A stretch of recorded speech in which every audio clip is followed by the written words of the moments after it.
Hello ஃபோக்ஸ், நான் தான் கேட்கக்குள் காளிப்பட்டியில் தேர் திருவிழா நடந்திருக்கு. அதனால் மக்கள்கிட்ட இன்டர்வியூ கேட்கலாம். தைப்பூசத்துக்கு வாங்க. வருஷம் வர்றோங்க. நாமக்கல் மாவட்டம் ராசிபுரம் சொந்த ஊர். அருமையான கூட்டங்க. நம்மளை பாதுகாப்பு. சாமி தரிசனம் தெரிஞ்சா இப்போ தான் போகிறோம். வருஷம் வருவீங்களா? வருங்க. ரொம்ப நன்றிங்க சார். எந்த ஊர்? பவானி. பவானிலேருந்து வந்திருக்கீங்களா? கூட்டம் எப்படின்னா இருக்கு? கூட்டம் பயங்கரமாக இருக்குது. சாமி தரிசனம் பார்த்தீங்களா? சாமி தரிசனம் பார்க்க முடியாது, சாயங்காலம் தான் பார்க்க முடியும். தேர் எடுக்கிறத மட்டும் பார்த்தா போதும் இருக்கு. இந்த வருஷம் அதிக கூட்டம் ஓவர் கூட்டம். சரி, பக்தி எல்லாம் முத்தி போச்சு. அதிகமாயிட்டு. ஆமாம், அதிகமாகிட்டே இருக்கு. சந்தோஷம் தான். ஆமாம், ஃபுல்லாக எல்லாமே ஆன்மீகத்தில் எல்லாமே நாட்டம் ஆயிடுச்சு. அதனால் கோயில் எந்த கோயில் இல்லை, இந்த கோயில் இல்லை, எல்லா கோயிலுமே நல்ல கூட்டம் இருக்குது.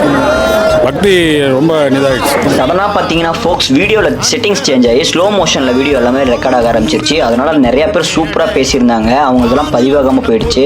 அப்புறம் பள்ளிப்பாளையத்துலேருந்து அம்மா கைப்பக்குவங்கிற யூடியூப் சேனல் செலிபிரிட்டிஸ் வந்திருந்தாங்க. அவங்கள எனக்கு தெரியல, ஆனால் எங்கள் அம்மா வீட்டில் வந்து கேட்டோன்னே எங்கள் அம்மா சொன்னாங்க இவங்களெல்லாம் தெரியும்னு. சாரி அம்மா அண்ட் அண்ணா, அவங்களோட வீடியோ எடுத்தாச்சு, ஆனால் ஆடியோ ரெக்கார்ட் ஆகலை, எல்லாம் ஸ்லோ மோஷனில் போயிடுச்சு. அடுத்தடுத்துல வாய்ப்பு கிடைச்சா கண்டிப்பாக நம்ம வீடியோ இன்டர்வியூ எடுக்கலாம். எனக்கு வீட்டுக்கு வந்து பார்த்தோட தான் தெரிஞ்சு ஒரு 4-5 பேரோட வீடியோ எல்லாம் வீடியோ இருக்கு, பட் ஆடியோ ரெக்கார்ட் ஆகல, எல்லாம் ஸ்லோ மோஷன்ல வந்துருச்சு. அடுத்த டைம் இந்த மாதிரி கரெக்ஷன் வராம நான் பாத்துக்கிறேன். எனக்கே கொஞ்சம் கஷ்டமா தான் இருக்கு. க்ளவுட் ராசியாக இருக்குது. சாமி தரிசனம் பார்த்தீங்களா? நான் பார்த்தாச்சு, விஐபி பாஸில் பார்த்தாச்சு.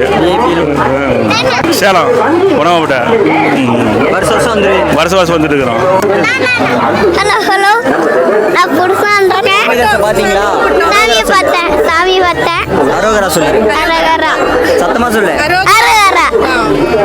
எல்லா கோயிலையும் சரி, அவர் முன்ன சொன்னவர் போல அதிகமாக இருந்துச்சு. லாக்டவுனுக்கு அப்புறம் பக்தர்கள் கூட்டம் எண்ணிக்கை அதிகமான மாதிரி தான் இருக்கு.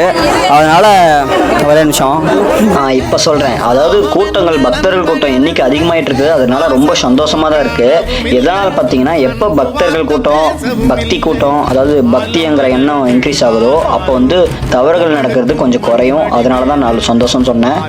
நான் பப்ளிக் கிட்ட இன்டர்வியூ கேட்டு முடிச்சிட்டேன். அடுத்தோட நான் உங்களை சந்திக்கும் வரை நான் உங்கள் கேட்க